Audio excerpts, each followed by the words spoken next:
Hi guys, this is Indra Katimala and welcome back to my channel. ఎలా ఉన్నారు? నేను బాగున్నాను, మీరు కూడా బాగున్నారని అనుకుంటున్నాను. Again I'm back with new video. ఇవాళ వీడియో ఏంటి అనేది మీకు తమ్ముళ్ళు చూస్తే అర్థమైంది కదా. మనం డే 3 ఆఫ్ అరుణాచలం ట్రిప్లో ఉన్నాము. ఇవాళ మనం అరుణాచలం గిరి ప్రదక్షిణ చేసుకొని దర్శనం కూడా చేసుకుంటాము. ఆ తర్వాత శ్రీకాళహస్తి అయితే బయలుదేరి అక్కడ కూడా దర్శనం చేసుకుందాం అనేది మన ప్లాన్. మేము మార్నింగ్ 5 o'clock అయితే గిరి ప్రదక్షిణ చేసుకోవడానికి స్టార్ట్ అయిపోయాము. మరి అదేంటి ఇంత వెళ్తుంది అనుకోకండి, నేను ఈ వీడియో ఇంట్రొడక్షన్ మాత్రం లేట్గా ఇస్తున్నాను. ఆల్రెడీ మా గిరి ప్రదక్షిణ అదంతా అయిపోయింది, ఆ తర్వాత ఇంట్రొడక్షన్ ఇస్తున్నాను. మరి మా గిరి ప్రదక్షిణ ఎలా జరిగింది ఏంటి అనేది మీకు తెలుసుకోవాలంటే వీడియోలోకి వెళ్ళిపోవాలి కదా. So without any further delay let's get into the video. వీడియోలోకి వెళ్లే ముందు ఒక చిన్న ఇన్ఫర్మేషన్ అనమాట. ఇక్కడికి అరుణాచలం రావాలంటే నాకు తెలిసి మదురై నుంచి కూడా బస్సెస్ ఉంటాయి, వేలూరు నుంచి కూడా బస్సెస్ ఉంటాయి. మీరు అలా రావచ్చు. ఆర్ ఎల్స్ హైదరాబాద్ నుంచి డైరెక్ట్ అరుణాచలమే రావాలనుకున్న వాళ్ళకి హైదరాబాద్ నుంచి అరుణాచలంకి డైరెక్ట్ ట్రైన్స్ కూడా ఉంటాయి. సో అలా కూడా మీరు రావచ్చు.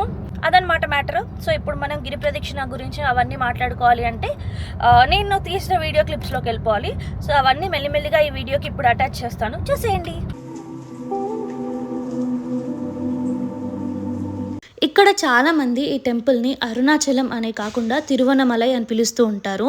అండ్ ఈ టెంపుల్లో ఉన్న శివుణ్ణి కూడా అన్నమలై అని పిలుస్తూ ఉంటారు. ఇది అరుణాచలం టెంపుల్ యొక్క ఫస్ట్ గోపురం. ఇక్కడ నుంచి అందరూ గిరి ప్రదక్షిణ స్టార్ట్ చేస్తారు. కానీ దీనికంటే ముందు ఈ టెంపుల్కి కొంచెం వెనుకకు నడుస్తూ ఉంటే వినాయకుడి టెంపుల్ ఉంటుంది. అక్కడ దర్శనం చేసుకున్న తర్వాత ఇక్కడ నుంచి గిరి ప్రదక్షిణ స్టార్ట్ చేయాలి. ఇక్కడ నుండి గిరి ప్రదక్షిణ స్టార్ట్ చేస్తే మొత్తం ప్రదక్షిణ 14 కిలోమీటర్లు ఉంటుంది.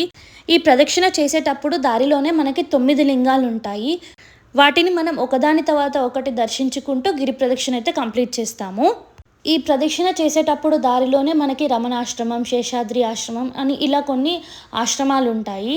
వాటిలో ఏంటి అంటే చాలామంది మెడిటేషన్ చేస్తూ ఉంటారు. అండ్ ఎక్కువగా మనం అక్కడ ఫారినర్స్ని చూస్తూ ఉంటాము. ఈ గిరి ప్రదక్షిణ చేసేటప్పుడు చాలామంది సాక్స్ వేసుకొని నడిచారు, కొంతమంది సాక్స్ లేకుండా నడిచారు. అది వాళ్ళ కన్వీనియంట్ని బట్టి మనం ఎలాగైనా నడవచ్చు. అలాగే ఈ ప్రదక్షిణ చేసేటప్పుడు మనకి చాలా స్టాల్స్ ఉంటాయి. మనకి కావాలనుకున్నప్పుడు వాటర్, డ్రింక్స్, ఫుడ్ అవన్నీ దొరుకుతాయి. ఇంకా ఈ ప్రదక్షిణ చేసేటప్పుడే మెషిన్ మసాజర్స్ ఉంటాయన్నమాట. అంటే మనం నడిచి కాలు నొప్పి లేసాయి అని అనుకున్నప్పుడు 20 రూపీస్ ఇస్తే 5 minutesకి మనకి మసాజ్ చేస్తారు.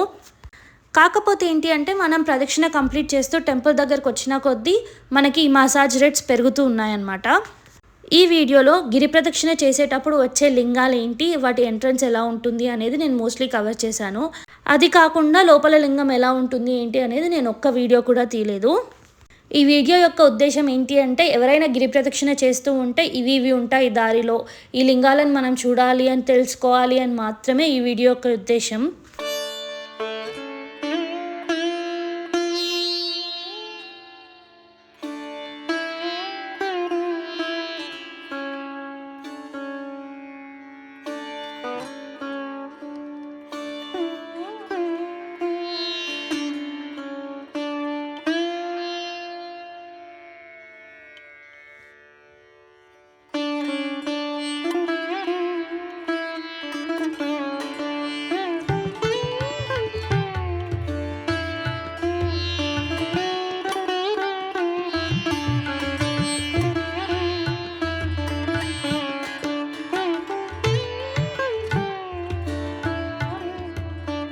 ఇది చూసారా, రుద్రాక్ష చెట్టు. నేనైతే ఫస్ట్ టైం చూడడం. రుద్రాక్ష ఎలా వస్తుందో నాకు నిజంగా తెలియదు. ఇది చూసాక ఓకే ఇలా చెట్టు నుంచి వస్తుంది అని చెప్పేసి నాకు అర్థమైంది. నాలాంటి వాళ్ళు ఇంకెవరైనా ఉంటారు కదా, వాళ్ళకి చూద్దామని ఈ క్లిప్ తీసుకున్నాను.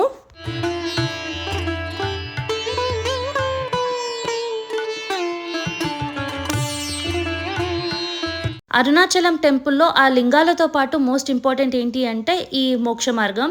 ఈ మోక్ష మార్గం నుంచి బయటికి వస్తే అందరికీ మోక్షం వస్తుంది అంటారు. సో మేము కూడా ఇలా మోక్ష మార్గం నుండి అయితే బయటికి వచ్చేసాము.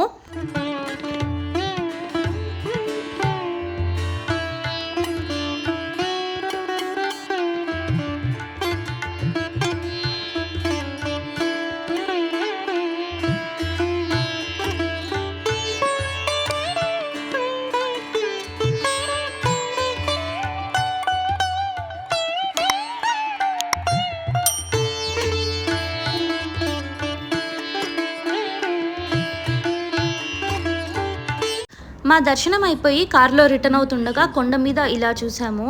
ఆ మధ్యలో షేప్ చూసారా, అగ్నిలింగం ఆ జ్వాల లాగానే ఉంది. నాకే అలా అనిపించిందా, మీకు కూడా అలా అనిపించిందా? కింద కామెంట్ సెక్షన్లో చెప్పండి. Hello again. అరుణాచలం గిరి ప్రదక్షిణ అయితే అయిపోయింది. మార్నింగ్ 5కి స్టార్ట్ అయ్యాము అని చెప్పాను కదా. గిరి ప్రదక్షిణ అయిపోయే వరకు 11 అయ్యింది.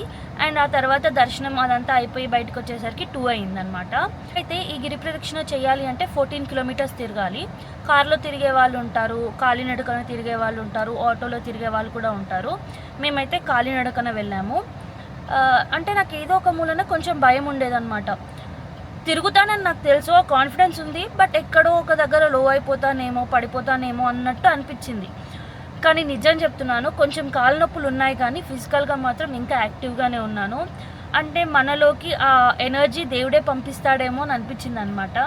ఈ గిరి ప్రదక్షిణ చేస్తున్న టైంలో మన ఈగో అదంతా పక్కన పెట్టి దేవుడా నీవే మాకు దిక్కు అని చెప్పేసి మనం తలుచుకుంటూ తిరుగుతాం కదా, అదే డివైన్ పవర్ ఏమో అని నాకు అనిపించింది. కాకపోతే చాలామంది ఏం చేస్తున్నారు అని అంటే తెలియక గిరి ప్రదక్షిణ గోపురం నుంచి స్టార్ట్ చేస్తున్నారు. కానీ ఆది వినాయకుడు అంటారు కాబట్టి మనం వినాయకుడి నుంచి స్టార్ట్ చేయాలి. గోపురం నుంచి కొంచెం వెనకకి నడుస్తూ ఉంటే అక్కడ ఉంటాడు అనమాట వినాయకుడు, అక్కడి నుంచి స్టార్ట్ చేయాలి. అండ్ ఈ టెంపుల్లో నేను గమనించింది ఏంటి అంటే అన్ని టెంపుల్స్లో ఒక వినాయకుడు ఉంటారు కదా, ఈ టెంపుల్లో మాత్రం 2 వినాయకులు ఉన్నారు. సో అది నేను గమనించాను. అండ్ ఇక్కడ నేను చాలామంది ఫారినర్స్ని కూడా చూశాను. రమణాశ్రమం, శేషాద్రి ఆశ్రమం అని ఇలాంటివి ఉన్నాయి. అక్కడ మెడిటేషన్స్ చేస్తూ ఉంటారు. ఈ ఫారినర్స్ని నేను అక్కడ చూశాను అనమాట, మెడిటేషన్స్ చేస్తూ ఉండగా. అండ్ ఒక ఫారినర్ అయితే నిజం చెప్తున్నా అచ్చ తెలుగు అమ్మాయిలాగా రెడీ అయ్యి వచ్చిందనమాట అక్కడికి. నాకు మన హిందూయిజం, మన టెంపుల్స్ విశిష్టత ఇలా తెలుస్తుందా అని చెప్పి చాలా ప్రౌడ్గా అనిపించింది. అరుణాచలం ఆ గిరి ఉంది కదా, అది శివుడు, గుడి లోపల శివుడు, అండ్ ఆ కొండ లోపల కూడా శివుడు ఉంటాడంట. ఇదంతా నాకు కొంచెం స్టోరీ తెలిసినప్పుడు అరే ఇంత పవర్ఫుల్ అని అనిపించింది. గిరి ప్రదక్షిణ చేసేటప్పుడు మనం 9 లింగాలను చూస్తామన్నమాట. లైక్ అగ్నిలింగం, వాయులింగం, వరుణలింగం, యమలింగం, ఇలా 9 లింగాలు ఉన్నాయన్నమాట. సూర్యలింగం, చంద్రలింగం, ఇలా 9 లింగాలు ఉన్నాయి. 9 లింగాలని మనం దర్శనం చేసుకుంటూ తిరుగుతామన్నమాట. అండ్ మోక్ష మార్గం ఉంది. ఆ మోక్ష మార్గం చాలా చిన్నగా ఉంది, బట్ అందరూ కూడా దాంట్లో నుంచి బయటకు వస్తున్నారు. అది నాకు కొంచెం ఏమంటారు వెరైటీగా అనిపించింది, ఎలా అందరూ బయటకు వస్తున్నారు అని. But that is the power of God కదా. ఇప్పుడు మనం గిరి ప్రదక్షిణ అయిపోయిన తర్వాత శ్రీకాళహస్తి అయితే స్టార్ట్ అవుతున్నాము. శ్రీకాళహస్తి నుంచి దర్శనం అయిపోయిన తర్వాత నైట్ స్టే చేసి ఇంకా చలో ఇంటికి అనమాట. మన ట్రిప్ అయితే వైండప్ అయిపోతుంది. సో ఇప్పుడు మనం లంచ్ చేసి శ్రీకాళహస్తి అయితే స్టార్ట్ అయిపోదాం. Let's go.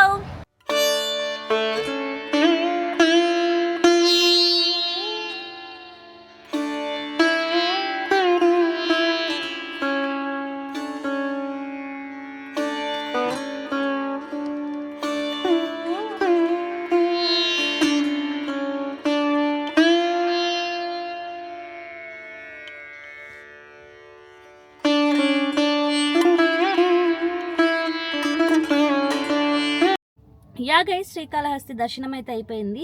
శ్రీకాళహస్తికి మేము 8కి రీచ్ అయిపోయాము.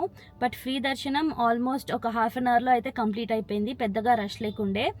అయితే ఈ శ్రీకాళహస్తి ఏంటి అంటే ఇక్కడ వాయులింగ ఉంటాడు అని చెప్తారు అనమాట. అండ్ ఇక్కడ భక్త కన్నప్పకి సంబంధించింది ఒకటి కూడా పైన టెంపుల్ అంటారా సన్నిధి అంటారా ఏంటో తెలియదు కానీ అదొకటి ఉంది. ఇక్కడ ఈ టెంపుల్ నాకు తెలిసినంత వరకు రాహుకేతు పూజలకి వీటికి చాలా ఫేమస్ అనమాట.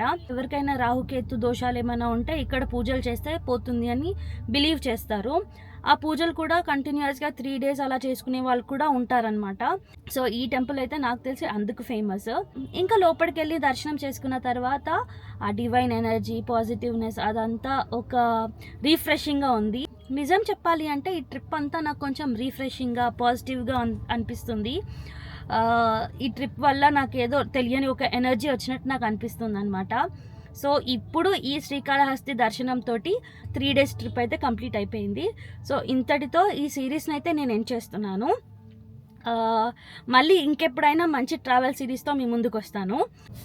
So yeah guys, that's all for the video. ఈ వీడియో కనుక నచ్చితే మీకు ఏం చేయాలో తెలుసు కదా. వీడియోని లైక్ చేయండి, షేర్ చేయండి. కింద కామెంట్ సెక్షన్లో మీరు ఈ టెంపుల్స్ లాస్ట్ టైం ఎప్పుడు విజిట్ చేశారో నాతో షేర్ చేసుకోవడం మర్చిపోవద్దు.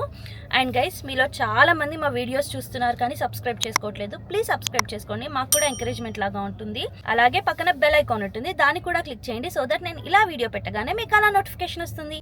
మళ్ళీ ఇంకో వీడియోలో కలుద్దాం. బాయ్.